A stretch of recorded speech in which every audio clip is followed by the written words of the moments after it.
movie Our Friend, you made this amongst with some other people. You made this beautiful film. I watched it, and I watched it alone. I got a link to see the film, and I watched it, and it's beautiful and it's gorgeous. And I'm crying my eyes out at the end, which I don't do because the Irish, we don't have emotions. And or we suppress them so much. But I just walked out of the movie, and that is for me a 5-star review because I thought it was beautifully done, and I thought all the performances were fantastic, and it's such a powerful story, and it's a true story, which I didn't realize. I mean, when I was watching it, I didn't know the backstory that this is. A journalist wrote this story. It's the true story of his wife getting ill and his best friend helping him through it. And it's absolutely gorgeous. Thanks so much. I really appreciate that. It's so Matthew Teague lost his wife to cancer. He was a writer, and he this article for Esquire, and I think that part of it was just catharsis for him trying to process this. I mean, he went through the worst thing you're going to go through in life. Somehow he came out of the other side of processing this tragedy as being able to frame it as a story of friendship. And that was like incredibly moving to me. I mean, that's the big thing with life, right? Like, how are we going to construct meaning from these things that happen to us? And I just found it really heartbreaking and really moving. I feel really lucky to have been a part of it. Yeah, Dakota Johnson is fantastic in it, and Casey Affleck I thought was fantastic, and it all feels, I mean, as it should, it feels very real, and it's hard to explain, but it's harrowing and sad and then uplifting at the same time. And so the movie's over and I'm crying, and I went and found my wife and I was just like, hug me. Please don't ever get sick. But at the same time, I felt better for having seen the movie, and I felt this great sense of like perspective. Does that make like? It does, and I think that I think like it has a couple things that make it unique. Our director comes from documentary. Mm-hmm. She's made some narratives, but she also directed Blackfish and some other really great documentaries. And so, first off, she wasn't interested in it being a melodrama. She wanted it to feel like, real depiction of what this process might be like, which, like all the great James Brooks movies, their life was never one thing. Right. It's sad and funny, and you're laughing through the hardest parts. And I thought she did that really, really well. And I think that also she handled the emotion like a magic trick, where this humor and lightheartedness and friendship is peppered all the way through in this way that when the tragedy inevitably happens, it's harder and more emotional because you've seen all the good times leading up. Yes. You talk about the comedy in it. Your character is a person who's struggling to find himself. He can never quite figure out, his path in life. And one of the paths he tries is stand-up comedy. He's interested in being a stand-up. And I thought, well, that's really interesting because there's a part of it where you're a famously very funny person, but you're very convincing at playing a character who's naturally funny, but trying stand-up, but not polished and not particularly great at it. And it was, I thought, a very accurate portrayal of someone trying it out.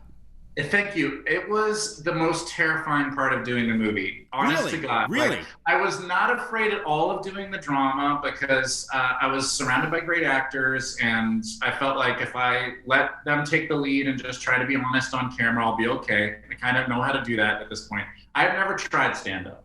And in the script, you do comedy, you really understand. There's some assumption that someone who does comedy just knows how to do all the different stuff. And so in the script, it just said, Dane does stand-up. And I don't write jokes that way. I was really scared. It also had to be mediocre. So I thought to myself, like, what do I do? Who do I call? And I randomly had Adam Sandler's phone number in my phone because I had congratulated him on something he did.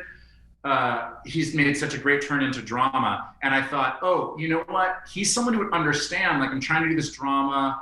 Maybe he'll be able to help me out. So I texted him like, hey, I'm so sorry to bother you. This is Jason Segel.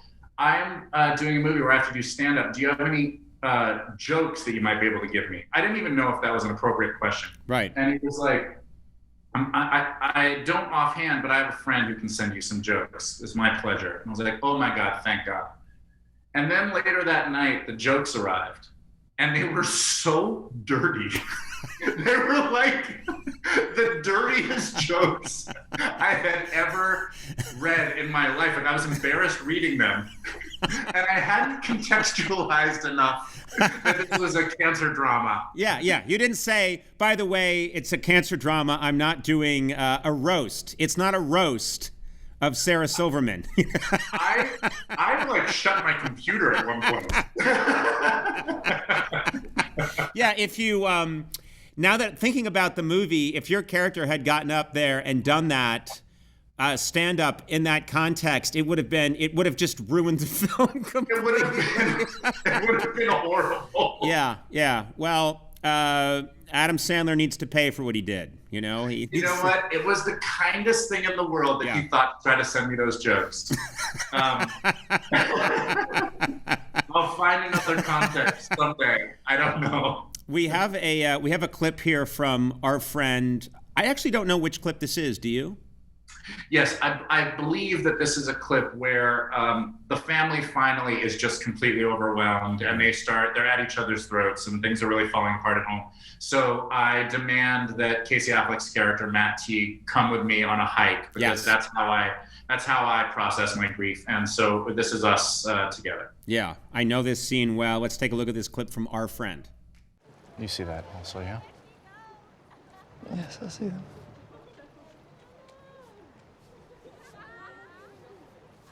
That's nice.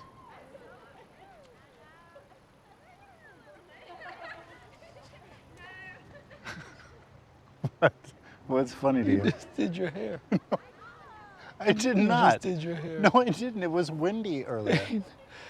First of all, they can't even see us. They're not looking at your hair. Second of all, it's weird to just sit over here and watch a show. We should have to tell them that we're here so that they know, so they don't, go skinny dipping or something. Right. Just say someone's over here so they know we're here. Just say something. Tell them that we're here. I'm going to. I'm thinking of what to say. So just say we're here. There are people here. It doesn't matter what you say. There's people here. It doesn't matter what you say.